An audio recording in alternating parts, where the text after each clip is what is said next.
Waste-to-energy technologies are methods of obtaining heat or electrical energy from combustion of a waste source. The most typical example is incineration, where you essentially burn municipal solid waste to create energy. Most modern incinerators reduce the volume of the original waste by 95%, saving valuable landfill space. Modern incinerators feature dozens of filters and scrubbers which capture pollutants ranging from mercury to dioxin. These scrubbers are so effective that many times more dioxin is released from home barbecues. Other claimed benefits include cuts in carbon dioxide emissions, as well as an increased proportion of recycling in communities that have waste-to-energy plants. In the last decade, waste-to-energy plants have become the primary source of municipal solid waste disposal and a fuel source in many Danish cities. Denmark has 29 waste-energy plants, with 10 more planned or under construction. As of 2009, the European Union had at least 429 plants in operation, with the majority in Denmark, Sweden, and Germany. Many European incinerators are located in cities where their steam can be used to heat nearby buildings, not just to produce electricity. This process is called cogeneration. In contrast to their proliferation in Europe, no new waste-to-energy plants are being planned or built in the United States, according to the EPA. Despite the fact that 24 states and the federal government classify waste that is burned for energy as a renewable fuel, in many cases also eligible for subsidies. In a country of 300 million people, only 87 trash-burning power plants exist in the United States, and almost all were built at least 15 years ago. Many times, waste-to-energy technology plants are held back by fears of pollution, making licensing a nightmare. Another difficulty is the variance in waste composition, both temporally and spatially. These variances make it hard to calibrate equipment and can lead to higher maintenance costs and lower energy yields. Garbage incineration also can contribute negatively towards human health, releasing dioxins and other pollutants.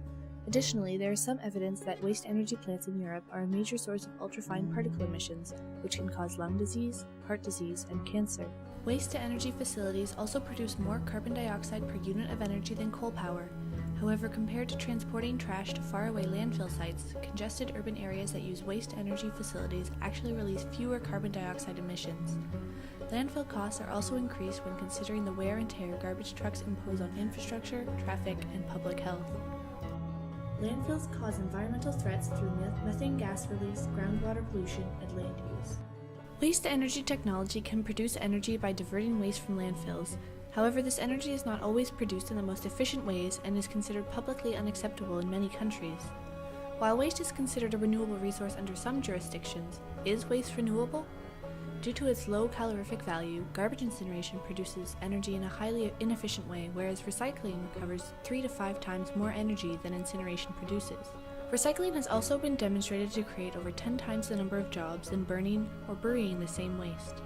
However, in countries such as Denmark and Germany, where waste-to-energy facilities are more common, recycling efforts are higher than in the US and Canada. Differences in mindset could explain why European countries seem more likely to embrace waste-to-energy plants as a method of garbage disposal than the US or Canada. Waste-to-energy plants are expensive to build and to maintain. Because North America has more available land than Europe, landfilling is still a much cheaper option. Additionally, focus in North America has been on improving and restructuring recycling plants, aiming to create more jobs by increasing waste diversion rates. Recycling, composting, and anaerobic digestion are quickly emerging industries that produce less pollution and provide more jobs than building waste-to-energy plants. Interesting to note is that countries in the EU with high waste-to-energy use are those hardest hit by severe land shortages in the 70s. This means that recycling and waste-to-energy plants are essential in these countries. To be efficient energy producers, waste-to-energy plants must be located near communities who generate the waste. In North America, this often leads to attitudes of "not in my backyard." In North America, waste-to-energy plants have competed with recycling endeavors, specifically in the incinerator in Detroit, where the city banned curbside recycling to provide enough material for the plant. However, most communities with incinerators have shown higher rates of recycling, using incinerators to process the residual waste left after recycling and composting. Regardless, garbage will not go away without action. We can recycle and reuse, but at some point, residual waste needs to be dealt with.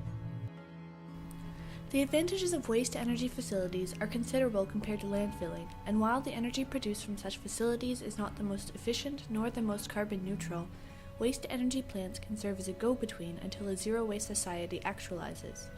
As humans continue to hack away at the environmental branch that keeps us alive, Perhaps we, with our limited space, time, and budgets, should make the transition from a mindset of waste management to one of resource management. The Earth is finite and will not support a throwaway society indefinitely.